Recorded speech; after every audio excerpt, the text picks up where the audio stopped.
अस्सलाम वालेकुम। आप सबको स्टाइल ब्लेंडर में एक दफ़ा फिर खुश आमदीद। और आज की वीडियो बहुत ज़्यादा इंटरेस्टिंग है क्योंकि मैं आपको गरारा बनाना सिखा रही हूँ। ईद करीब आ रही है, आप ईद पे बनाना चाहें ईद पे बनाएं, या फिर कोई पार्टी है, आपकी बेटी की सालगिरह है, आप अपने वेदर के हिसाब से जो भी आपके मुल्क का मौसम है वहाँ के हिसाब से जो भी इस मौसम की मुनासबत से लग्जरियस कपड़ा आया हुआ है वो ले लें। बहुत ज़्यादा कपड़ों की ज़रूरत होती नहीं छोटे बच्चों के जब आप कपड़े डिज़ाइन कर रहे होते हैं। ये वाला जो डिज़ाइन है, ये ड्रेस गरारा और इसके ऊपर मैंने पेप्लम शर्ट बनाई है। ये जो है वो 1 साल की बच्ची के लिए है। ये मेजरमेंट्स 8 माह से लेकर 1.5 साल तक की बच्ची के लिए आराम से इस्तेमाल हो सकती हैं। तो अब हम मज़ीद वक्त ज़ाया किए बगैर स्टार्ट करते हैं अपना कटिंग एक्शन। तो सबसे पहले तो लंबाई जो है वो मैंने 9 इंच ली है।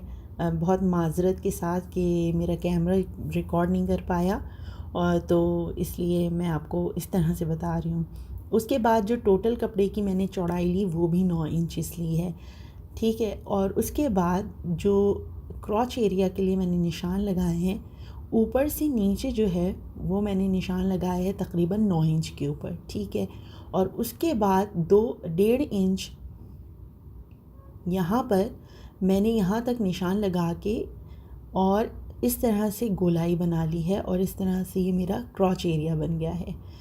और इसके बाद अब नीचे का जो घेरा होता है उसको बनाने के लिए मैंने जो कपड़ा लिया है उसकी चौड़ाई जो है वो फ़ोल्ड के ऊपर मैं आपको बता रही हूँ।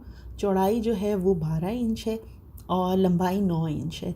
ऊपर वाला हिस्सा भी मैंने 9 इंच लिया है, नीचे वाला भी मैंने 9 इंच लिया है। तैयार होने के बाद ये तकरीबन 15 इंच का रह जाएगा, क्योंकि मैंने बेल्ट अलग से नहीं लगानी, बेल्ट इसी के अंदर है। इसके बाद हम सबसे जो चौड़ी सिलाई होती है आपकी मशीन में वो लगा लें, और इस तरह से धागा जो है वो खींच के चुन डाल लें आप। कुछ जो नए सीखने वाले होते हैं उनको थोड़ा सा मसला हो जाता है, तो मैं बस आपको बिल्कुल ज़रा सा दिखा रही हूँ कि किस तरह से चुन डालनी है इसके ऊपर। और उसके बाद इससे जो हमने ऊपर वाला गरारे का हिस्सा कटिंग किया है उसके ऊपर इसे रख के सी लेंगे, और ये कुछ इस तरह से सिलाई होगी। एक बात का ध्यान रखिएगा, जब आप वेलवेट सीते हैं तो ये स्ट्रेची मटेरियल होता है, तो कोशिश करें एक तो आप इस पर डबल सिलाई करें और ओवरलॉक ज़रूर करवा लें इसे, ताकि जब आप इतनी मेहनत करें तो कोई भी चीज़ जो है वो निकल ना रही हो उस पर से। अच्छा, मैंने जो इसके अंदर कॉन्ट्रास्टेड फैब्रिक कह लें या बनारसी पट्टियाँ यूज़ की हैं, वो मैंने मेरे भाई के निकाह का कुला है उससे यूज़ की हैं। और सबसे पहले तो मैंने कुले को खोल लिया, और जो छोटी छोटी इसमें पट्टियाँ निकली थी मेरी कोशिश ये थी कि पहले उनको मैं इस्तेमाल करूँ। अब ये इस तरह से देख लें, इसकी चौड़ाई ज़्यादा बड़ी नहीं है, तो मैं नीचे जो मैं घेरे के ऊपर लगाऊंगी वो 4 इंच चौड़ी पट्टी लगा रही हूँ।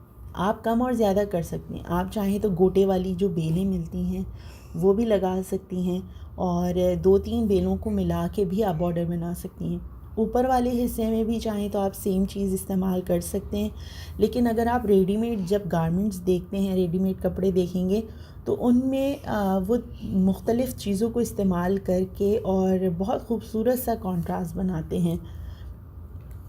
तो मेरी भी कोशिश यही है कि मैं एक प्यारा सा रेडीमेड सा लुक दूँ इसको, ठीक है। तो सबसे पहले तो मैंने बॉर्डर कटिंग कर लिया है। जो लंबाई है पट्टी की वो उतनी ही लंबाई ली है जितनी मैंने घेरे की है, और चौड़ाई जो है वो 4 इंचेस है। उसके बाद इसे बहुत आराम से सी लेंगे। हम जो सिलाई ऊपर की तरफ लगा रहे हैं वो लगा रहे हैं जो वेलवेट का सीधा वाला हिस्सा है, और उल्टे वाले हिस्से पे हमने पट्टी रखी है। एक बात का ध्यान रखिएगा, पट्टी का और जो आपका कपड़ा है उसका जो सीधा हिस्सा है वो आपकी तरफ हो, ठीक है। उसके बाद इसे दूसरी तरफ पलट के अब इस तरह से मैं बिल्कुल बारीक लेस के साथ इसे लगा रही हूँ।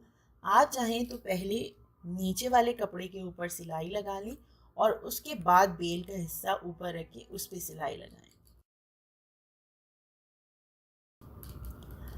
बेल लगाने से सिर्फ ये होता है कि फ़िनिशिंग की जो लुक होती है वो बहुत अच्छी आ जाती है। इस्त्री कर लेंगी तो कपड़ा और अच्छी तरह बैठ जाएगा और सिलाई में और आसानी होती है। ये सारी टिप्स उन लोगों के लिए हैं जो नए सीने वाले हैं या नया डिज़ाइन ट्राई करना चाहते हैं और थोड़ी सी उनको मुश्किलात पेश आती हैं।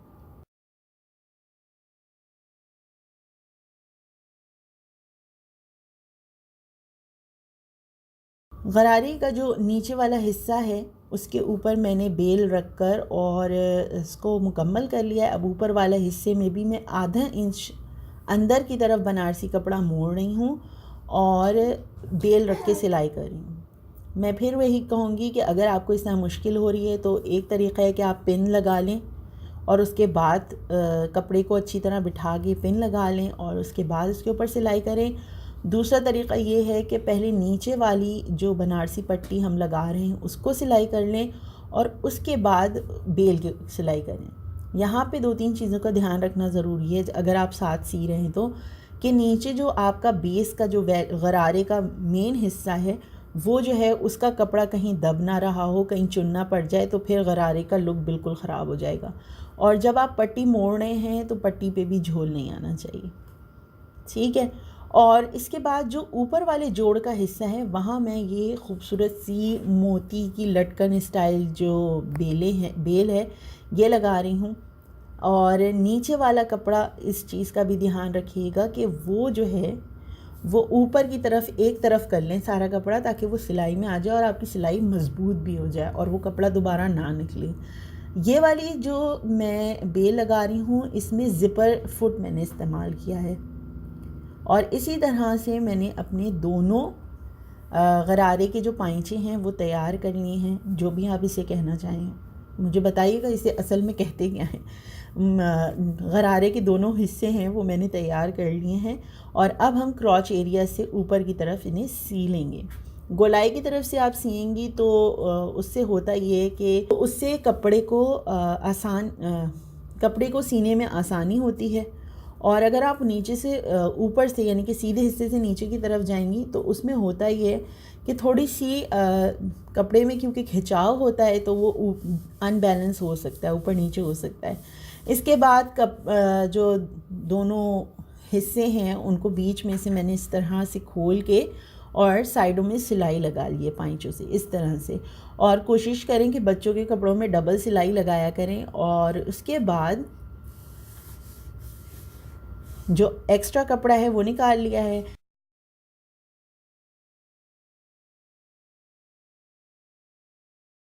मैं यहाँ पे कटोरी वाली सीक्वेंस इस्तेमाल कर रही हूँ और जो मैं ग्लू यूज़ कर रही हूँ ये जेम टैग ग्लू है। मैं यहाँ पाकिस्तान में मुझे या इंडिया में बताइएगा फैब्रिक ग्लू कौन सा वाला आप लोग इस्तेमाल करते हैं, या अगर आपको स्टोन्स वगैरह चिपकाने होते हैं तो किस तरह का चिपकाते हैं। ये वाला जो मैंने ग्लू इस्तेमाल किया है इससे ये जो मोती वगैरह हैं ये निकलते नहीं हैं, ये वाटरप्रूफ है ग्लू। और अगर मैं इसको धोऊंगी तो ये बाहर नहीं आएंगे। और अब ये तकरीबन तैयार है, बस ऊपर से मैं इसे अंदर की तरफ 1 इंच मोड़ूंगी, डबल सिलाई नहीं लगाऊंगी क्योंकि इसके धागे नहीं निकलते। बहुत अच्छी बात है वेलवेट की, और क्योंकि ये नरम कपड़ा है तो इसमें वैसे ही मुझे बेल्ट लगाने की ज़रूरत नहीं है।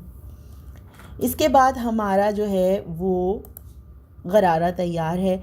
बहुत कंफर्टेबल है ये गरारा और पहन के बहुत खूबसूरत लग रहा था। जब आप बैंक्वेट हॉल की लाइट्स में होते हैं या जब आप की एक्स्ट्रा रोशनी में होते हैं तो जो मोती होते हैं या कपड़ा होता है बनारसी वो जब रिफ़्लेक्ट करता है तो वो बहुत ज़्यादा खूबसूरत लगता है।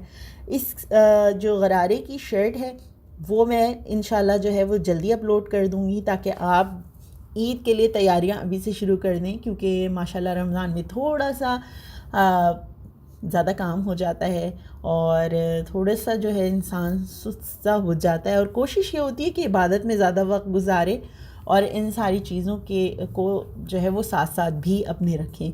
इंशाल्लाह अपनी अगली वीडियो में आपके साथ मुलाकात होगी और मुझे ज़रूर बताइएगा कि आप लोगों ने किस तरह से गरारे बनाए हैं, क्या कलर कॉम्बिनेशन इस्तेमाल किया है। और कौन सा मौसम है आपके मुल्क में, और उसके हिसाब से आप कौन सा कपड़ा इस्तेमाल करते हैं। इंशाल्लाह जल्द ही मुलाकात होगी। अपना बहुत सारा ख्याल रखिएगा, दुआओं में याद रखिएगा। अल्लाह हाफ़िज़।